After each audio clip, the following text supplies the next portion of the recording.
Askush nuk e priste kaq hapur, kaq natyrshëm, kaq pa frikë, në një pasdite që dukej e zakonshme, mes bisedave të shpërndara dhe një qetësie të rreme, Dolce u ul pranë lëndrimit me një rehati që nuk shtirej dot.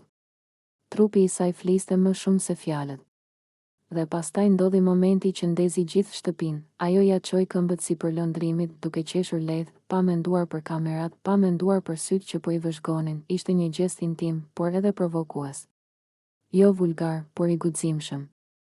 Një shenjë e qartë se ajo ndjehej e sigurt aty, e lirë, e zgjedhur. Lëndrimi nuk u tërhoq. Përkundrazi, ai e pranoi atë afërsi me qetësi, me një buzëqeshje të ngrohtë.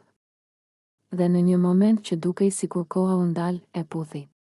Një puthje jo e ngutshme, jo për shoh, por mjaftueshëm e qartë për të treguar se mes tyre po lindte diçka reale. Në atë çast, ata u shndërruan në një çift simpatik, spontan, të papërpunuar nga strategjitë. Publiku pa dy njerëz që po gjenin njëri tjetrin në një ambient ku zakonisht ndjenjat deformohen. Dolce dukej më e çlirët se kurrë. Lëndrimi më i sigurt në vetvete. Një dinamik e re po lindte, por çdo histori e re në Big Brother ka gjithmonë një hije pas saj. Limi, ai nuk kishte nevojë të dëgjonte asgjë. Mjaftoi ta shihte. Sytë e tij u errësuan. Trupi ju tendos.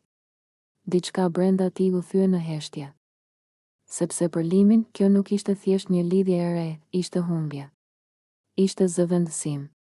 Ishte goditje direkte në ego, në ndjenjë, në krenari. Xhelozia nuk i erdhi ngadalë. E pushtoi menjëherë, ai u përpoq ta mbante veten. Të sillej sikur nuk i interesonte. Por Big Brother nuk fal. Kamerat kapin gjithçka, ecjen e nervozuar, frymëmarrjen e rënduar, shikimet e shkurtra plot inat. Limi nuk ishte më thjesht i mërzitur, ai po çmendej nga inati, sepse në sytë e tij, Dolce nuk ishte thjesht një ish afërsi. Ajo ishte diçka që ai ndoshta e kishte marrë si të mirëqen. Dhe kur e pa të qeshte, të prekte dikë tjetër, të puthte dikë tjetër, e kuptoi se ajo kishte ecur përpara, ndërsa ai kishte mbetur pas. Në Big Brother, xhelozia është armiku më i rrezikshëm. Ajo të bën të thuash gjëra që nuk duhet. Të reagosh keq. Të humbasësh kontrollin. Dhe Limi ishte shumë pranë këtij kufiri. Fjalët i ngelnin në fyt, por sytë e tij flisnin më shumë se çdo debat. Nga ana tjetër, Dolce dukej sikur kishte marrë një vendim të heshtur, të mos jetonte më nën hijen e askujt.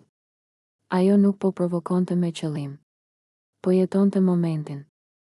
Dhe kjo është ndoshta ajo që e dhem më shumë një njeri të xhelozuar, jo kur dikush të sfidon, por kur dikush nuk të merr më parasysh. Lëndrimi, në gjithë këtë stuhi emocionale, qëndronte relativisht i qetë.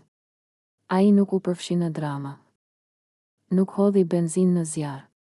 Kjo e bëri lidhjen e tyre të dukej edhe më e fortë. Sepse kur një mashkull nuk ka nevojë të dominojë, por thjesht të jetë prezent, krijon siguri, shtëpia u nda në kampe. Disa mbështetën Dolcen për guximin, për lirinë, për të drejtën për të zgjedhur. Të tjerë ndjen keqardhje për Limin, sepse xhelozia shpesh lind nga ndjenja e vërtetë, edhe kur shprehet gabim, por një gjë ishte e qartë. Asgjë nuk do të ishte më si më parë. Ky trekëndësh emocional nuk ishte thjesht histori dashurie. Ishte histori për egon, për humbjen, për çlirimin. Për mënyrën se si njerëzit reagojnë kur shohin dikë që kanë dashur të jetë i lumtur. Pata, Dolce dhe lëndrimi vazhdonin të afroheshin, ndërsa Limi luftonte me veten. Dhe Big Brother, si gjithmonë, qëndronte aty, duke mos ndërhyrë, duke lejuar që emocionet të shpërthenin, sepse pikërisht aty lind televizioni i vërtet. Në fund, kjo histori nuk është për puthjen. As për këmbët si për lëndrimit. Është për atë që u thye brenda Limit. Për atë që u çlirua brenda Dolces.